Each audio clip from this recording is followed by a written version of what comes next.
Hey, yo, hey, yo, hey, yes. Y'all know the slogan. Go grab you something to smoke, something to drink.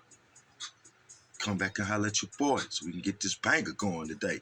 Before you do that, Cash App, T-E-E, I mean, $ TEEFONK. Make sure you go hit that like and subscribe before you do everything, y'all. And let's go ahead and jump up in this banger. All right, y'all. I've been interacting with a lot of TEEFONK family. And when somebody come up and inbox me or leave comments and they want to request, if I don't do it right then, oh, believe me, you're on my mind. I got you. I got you. So this is a request from one of my people in TEEFONK family. Smoke something, drink something, y'all. Don't forget.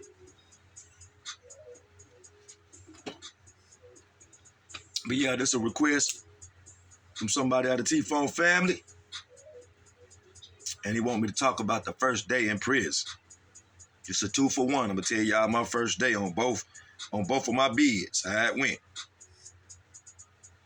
All right, my first day, on my first time going to prison, it was totally different from the second day. I had been sitting in our annex for probably about 3 months. And y'all, it's a little box in your cell. Because I'm already sitting up there anticipating, ready to go, because you be wanting to get out of that county jail, man. It's so much different. You in that county jail, you ain't getting no sunlight. You barely getting movement. And when you out in prison, it's free. I mean, you just ain't leaving them gates, but it's big. Like, you really moving around in your own little world, like in prison. So, yeah. It's a little box in your room. I say about 5 o'clock that morning, told me to get my stuff ready. Now, they must have just had a bed space ready for me and the other guy that went with me and the crazy dude, he was going to Dorothy and Dix. Like I told y'all, they had him in his Superman draws. Ta-da-ta-da! And this dude was talking crazy. He talking about he the Messiah's son and that he gonna come back and kill all the N-bombs one day. He was talking crazy, y'all. He was on the van. His head was just doing like this, just moving. Butt naked, just in some that dirty white Superman draws, stringy, nappy, dirty hair. So they already had him on the sheriff van. And then they came and got me and my man. They fed us, put us back in our street clothes, and they put us on there. But I'm thinking in the back of my mind, I'm like, God, this is my first time going, but I done heard different. I'm greed. I'm thinking they gonna take us to Lincoln and we get on the bus. They didn't do that, y'all. They drove me and that one dude all the way to Salisbury High Rise.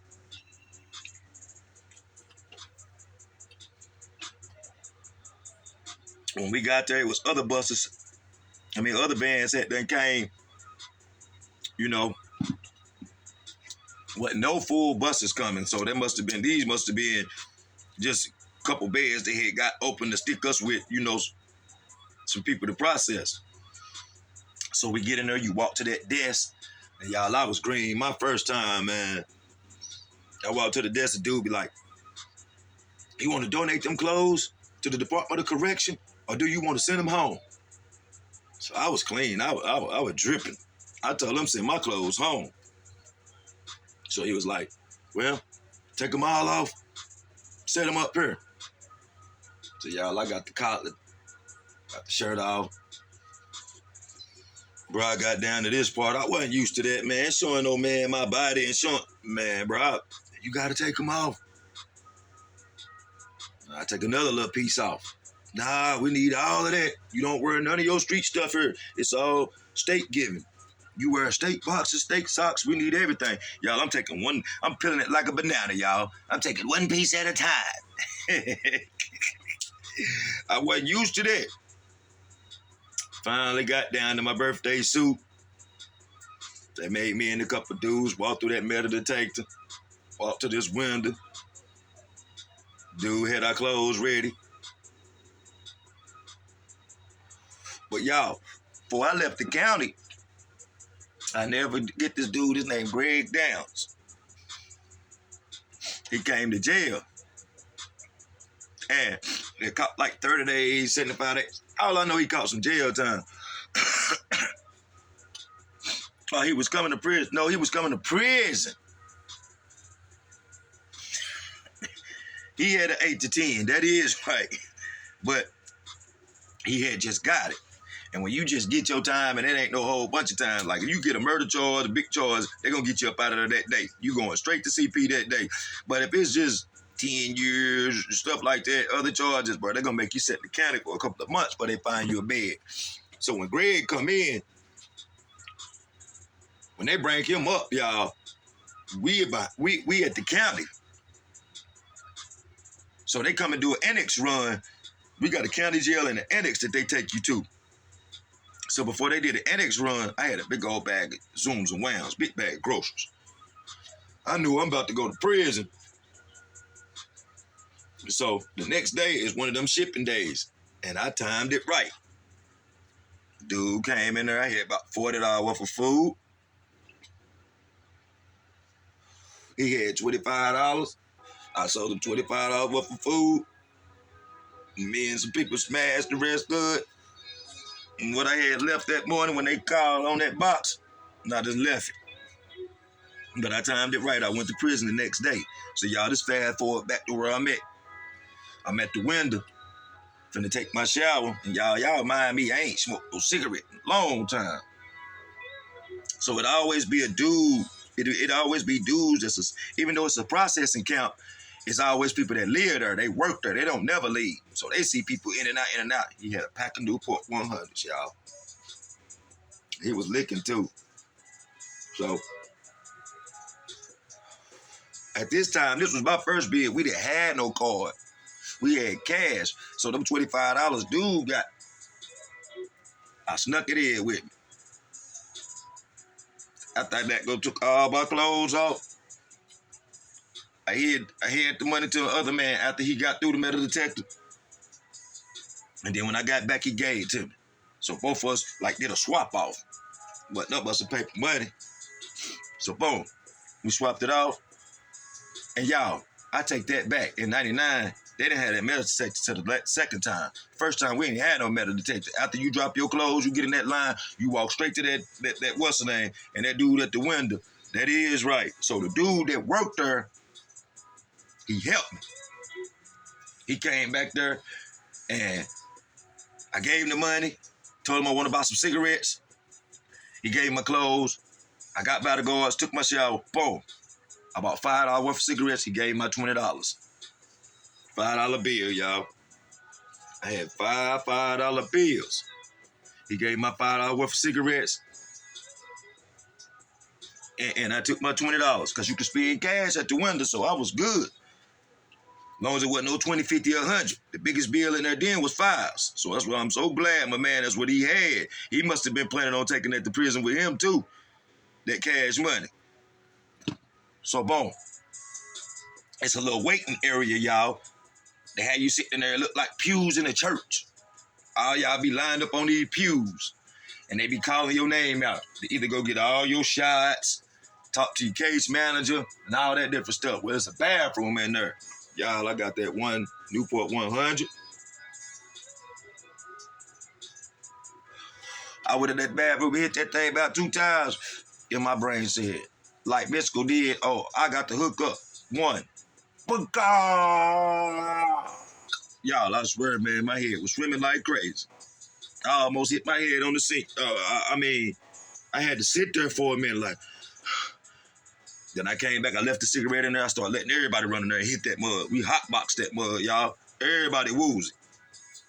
So I took 4 of them back to the dorm with me, broke them down into smaller ones, because, you could buy packs of roll-ups and stuff then. So I bought a pack of roll-ups, and I started breaking them down then because I had them packs.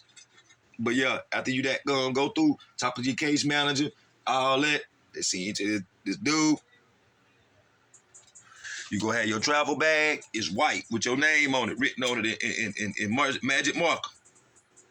And got all your belongings in it. You brought that with you. They're going to give it back to you. After they done searched it and everything, they're going to give you a mattress. Like that, go on a twin bed, a real mattress. Not no jail mattress. It's a real mattress.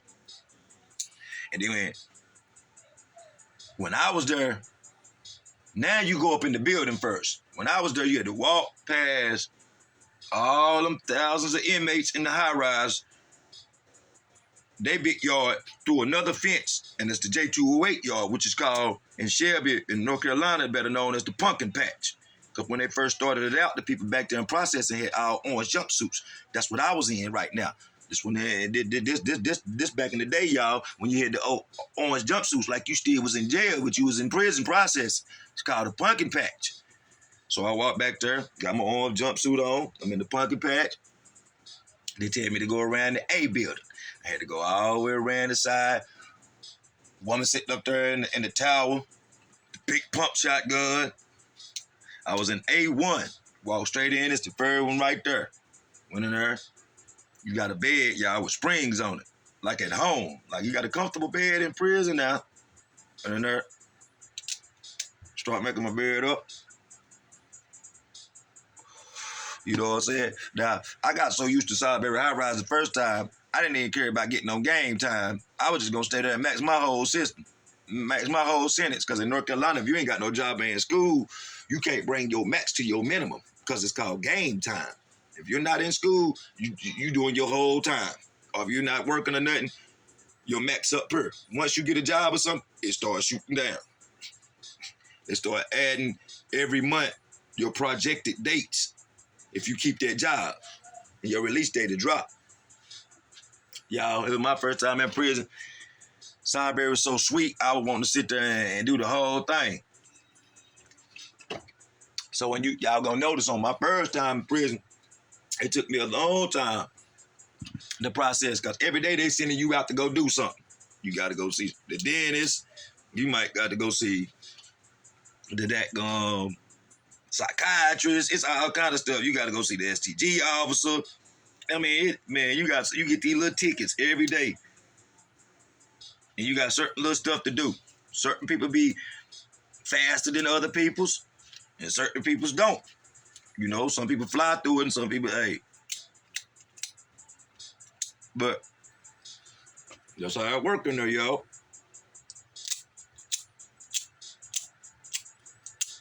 So yeah. Don't pardon me.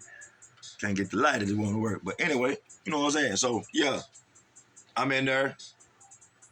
Usually when you get through processing, when it's time for you to ship out, they send you up in the building with the real close custody inmates on the third floor, and you will ship from there and be waiting on your bed. Be waiting on shipping. But y'all, it didn't never happen to me. When they brought a new crew in to fill up my dorm, because, you know, new people come in, and you keep on moving. It's like a rotation in process. And they get people up out of there to get them on out. So when I was right here first, they sent me down there to the medical, where you're going to be down there with dudes in wheelchairs, dudes with colostomy bags, y'all, all of that. You're going to be in there with all of that. I'm telling you. So, hey, you ain't gonna be able to hear the radio no more. You're gonna have to have your radio. The TV no more. You're gonna have to have your radio and have it on a certain channel. You got to listen to your radio. And if you normal, ain't got that wrong with you, and they move you down in there, you're not getting no bottom bump. Everybody without a physical, you know, when they move to that medical dorm, you're not getting no bottom bump. You're not getting no bottom bump. So, you know what I'm saying? You might as well grab your Snicker bar, because you're going to be there for a minute. Because I was there for a minute. Y'all didn't never sit me up in the building. They shipped me from right there. I was pushing the dudes in the wheelchair, you know, to the library, to the gym when he wanted to go, to all three meals, to the window when he wanted to go by a store, you know. So it's kind of some good things about being in that dorm too, because you always get to go to the front of the line if you got somebody that's in a wheelchair, you know. So yeah, it was some perks to it, you know. Being down in that building smell like, y'all, being in the hospital, it's a nursing home or something. Real talk. Because people don't believe, bro. You got people in there paralyzed in prison, people in wheelchairs, people on crutches. Man, you got people in all kind of situations in there. Real talk. Real talk. So don't think that you handicapped, your ass won't go to prison. You will in North Carolina. And I'm quite sure everywhere else. They don't discriminate. Shit. They do not discriminate. So don't think because you handicapped, you won't go to prison. They sent me to the handicapped dorm before I shipped out. And I shipped from there. That's when I started my journey at Marion Prison Camp. But y'all, this is a 2-for-1. Tell you about the second time I shipped. Now, the second time was kind of different. They ain't even send me to the annex after I got my time. When I got my time, like I told you, I walked straight in the courtroom. It was like a movie. Went straight in there. Basically, they activated my probation sentence. By the time my people got in there, they even sat down, y'all. I'm talking about y'all, as soon as I walked through the door, they calling my name. Go watch my video. My first video. My second time in prison. As soon as I walked in there, y'all, they was calling my name. Went through the little routines. My PO wasn't trying to save me that time. I had too many pending charges and stuff pending. But they activated that thing. Boom. Sent me upstairs. I'm in the holding cell. It's people coming in left and right. I done seen this before. So in my mind, I'm like, man, it's like nothing, bro. I'm gonna do this little bit of time and get on back out like it ain't nothing. I had a positive, you know what I'm saying? I'm burning people up because in the holding cell, the phone free. I'm in there calling everybody, yeah, bro. I'm gonna be gone for a couple years. I'll be back. Be gone for a couple years. I'll be back. Ain't nothing. Small thing to a giant. Y'all, I really wasn't stressed. I really did, because I had done saw it before. So I didn't want to be in there. I wanted to get reinstated and come home, but I really wasn't even stressing, man, like that. You know, it seemed like my people in there with me that ain't really did no time, that fucked with me a little bit, and my family was more stressed than me. So, y'all, I'm in that holding cell. And this time, they didn't even do no annex run, y'all, like I thought they normally do. I guess they felt like I wasn't going to be in there too long. They kept me behind the courthouse, put me in the runaround. Now, the runaround is set up about like prison. You got bunks in there. The courthouse jail is the old jail.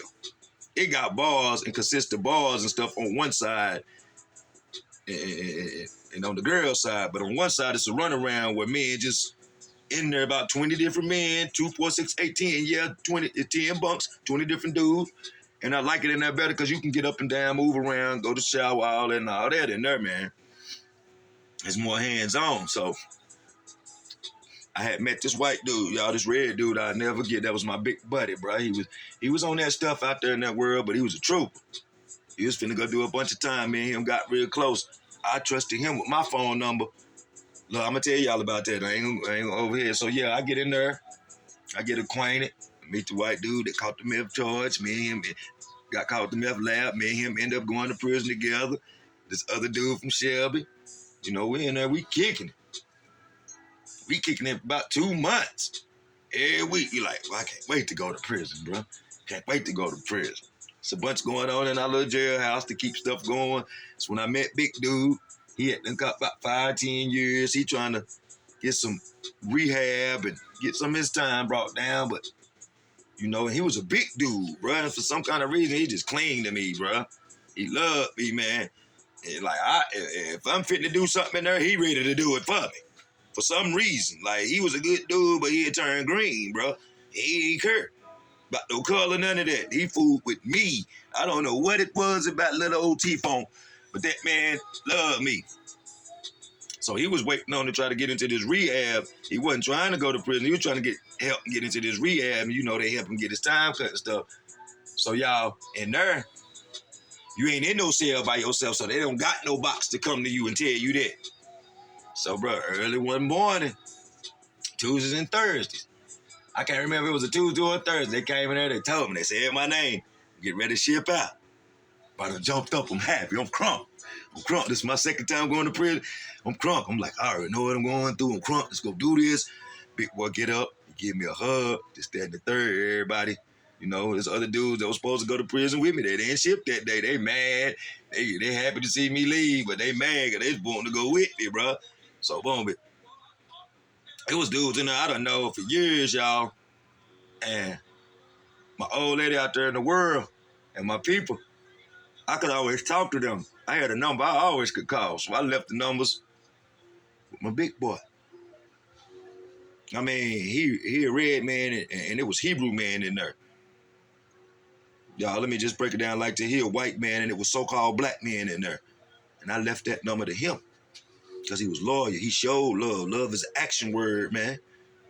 So, yeah, I left that number to him, and I told him, I'm like, bro, when I ship, bro, they ain't gonna know where I'm at because it's hard to get on that phone when you first get to prison. Your number got to get access and all that. I'm like, call my people as soon as I leave here, man. Because when you shipping, they ain't gonna let you get back on the phone because it's an emergency breach for them. You could have something set up. Man, as soon as I got to prison, was able to get on that phone, my people told me he did everything I asked.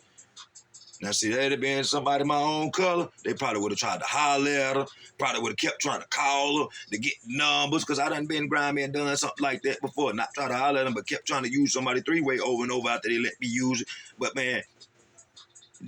man, people look like us. I ain't gonna lie, they play chain gang games in there with your folks, so I couldn't get them. No, I ain't trust them. I didn't get no. Gave my man that number. I got there. She said he called, did everything perfect. I got your money coming, everything set up, this, that, the third, and everything. He called and let us know that you done shipped everything. Told us to keep in touch with him and everything, y'all, and I never saw him again, man. I ain't never saw that man since then, y'all. All praises. I hope he doing good on this journey and he kicked that stuff, man.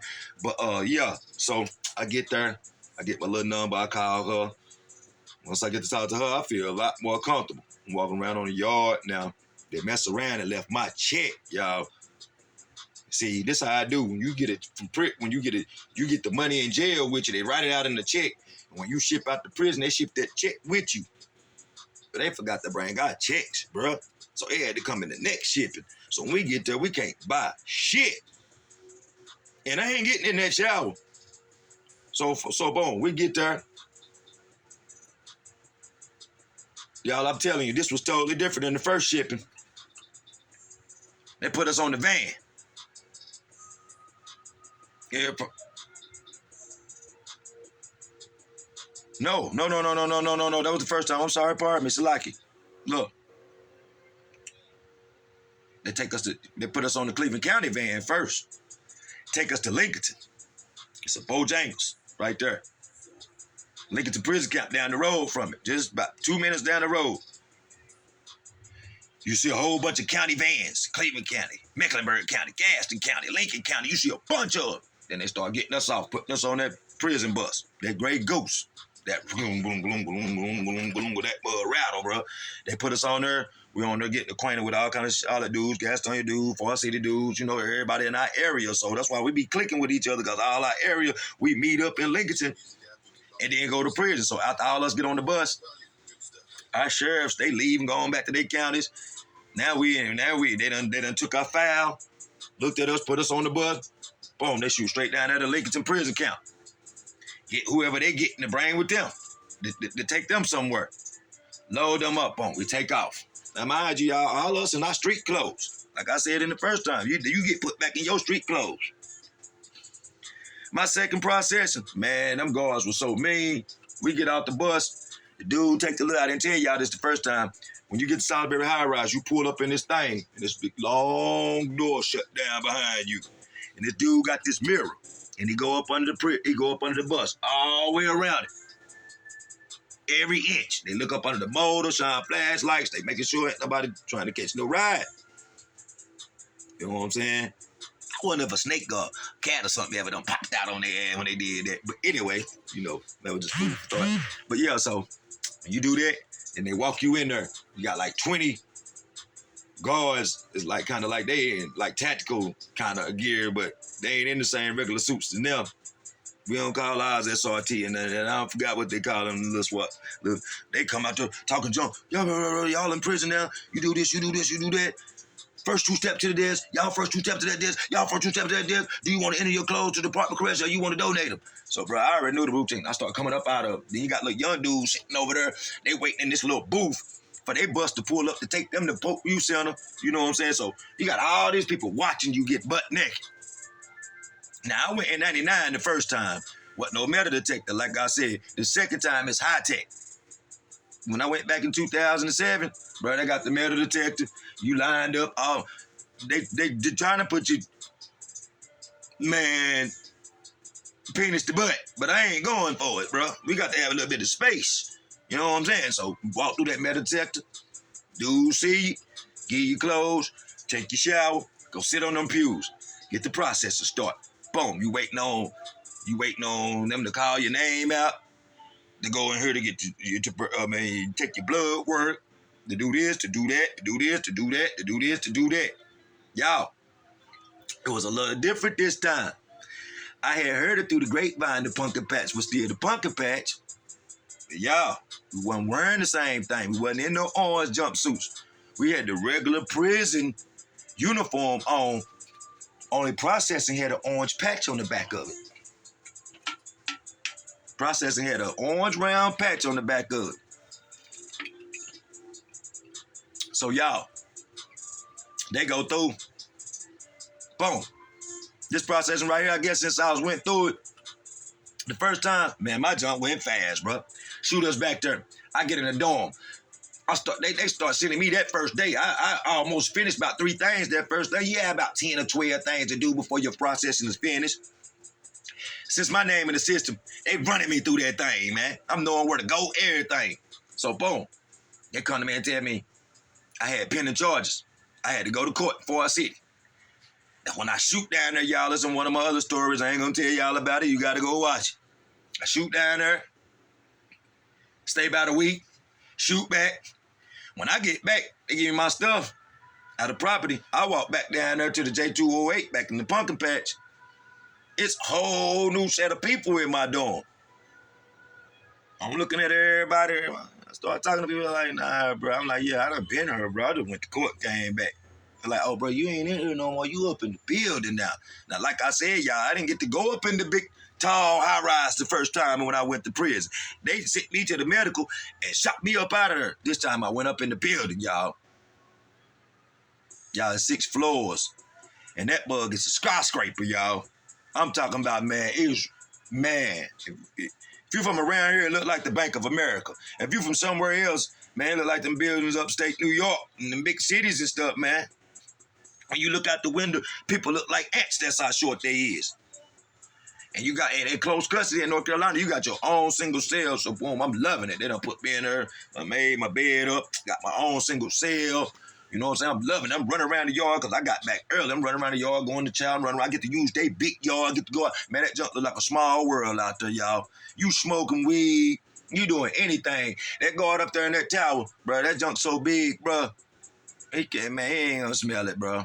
And if he do smell it, man, it ain't going to be enough to alert nobody because that's a big old yard. If you put J208 yard and that together, y'all, I'm telling you, that junk is like 4 football fields. 4 high school football stadiums put together. So it's huge. So yeah, I'm walking the yard, smoking. I ain't smoking no weed now. Like I told you, incarcerated, I'm smoking cigarettes, chilling, talking and everything. Last child come, boom, go do that. Then they give us the day rec. After 5, everybody in and out, in and out, in and out. About 6:30, I said, look, pretty little white guard, red woman. She called me. She's sweet as she can be. Give me a card. Y'all, I didn't get to spend but one night in the building, really like a full day. I seen a bunch of stuff happen. That's why I told you, Salisbury High Rise, if you in the permanent part, it go down. There's lifers and stuff in there. Believe that. I seen a bunch happen in one day. I got a story to tell y'all about. I done told a couple about about Man. I told the one about Man. I ain't told the one about Cool Pop. Rest in peace, my homeboy. And I ain't told the other one. But, y'all, I seen 3 crazy things happening that one day. So, yeah. Salisbury Rise goes down if you on that big yard. It do on the small one, on the J208. But that big one, them folks ain't going nowhere. They might well grab them a Snicker bar.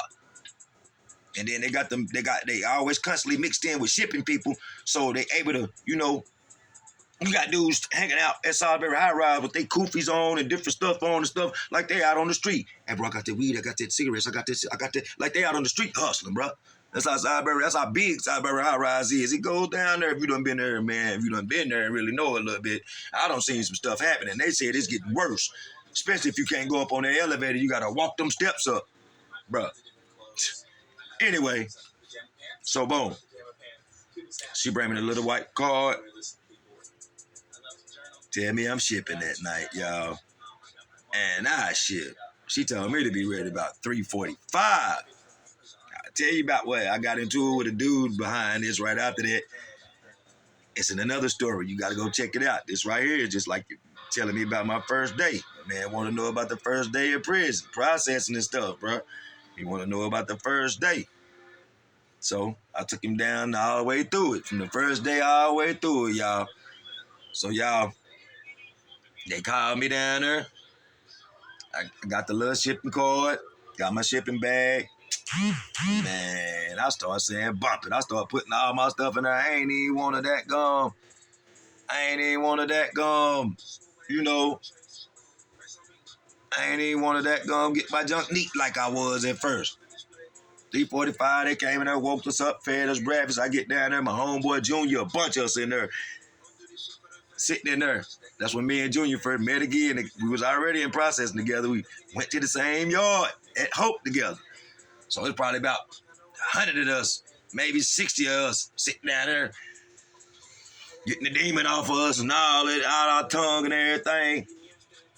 Y'all, and they put us on that road for about them 4.5 hours from Salisbury to Rayford County, North Carolina. Hope Correction. So yeah, y'all, I come back and tell you my first day at Hope, bruh, on another one. But I just wanted people to get familiar with my 2 times processing, man. That's my first 2 nights. That's how it went in processing for me, y'all. And I was good, man. You know, the first bid and the second bid, I was good, man. You know what I'm saying? Man be on man time, man. If you ain't going in there trying to be tough guy and all that, but they see that you gonna hit if something go down, but man be on man time. I'm respectful. You know, I ain't gonna say I didn't get into a lot of stuff because it's just gonna happen. If you ain't in there trying to be invisible and letting people treat you any kind of way, which I ain't going for that. It can be nice and somebody try you just, you know, you have to pump their brakes. But yeah, man, hey, I'll let your boy. It's TEEFONK TV, y'all. Go like and subscribe, share it. Get me out there. We doing this. We doing this over here on TEEFONK TV. You want to donate to the channel? Want to enter the raffle? Cash App. $ TEEFONK6. TEEFONK. I ain't know people is that scared of $1, bro. I ain't got $1 from nobody yet. So I don't know if I'm going to be having a raffle. But that's not important. What's important is that you go like, share, and subscribe, and keep watching these videos. I'm out. TEEFONK family, I love y'all. Peace.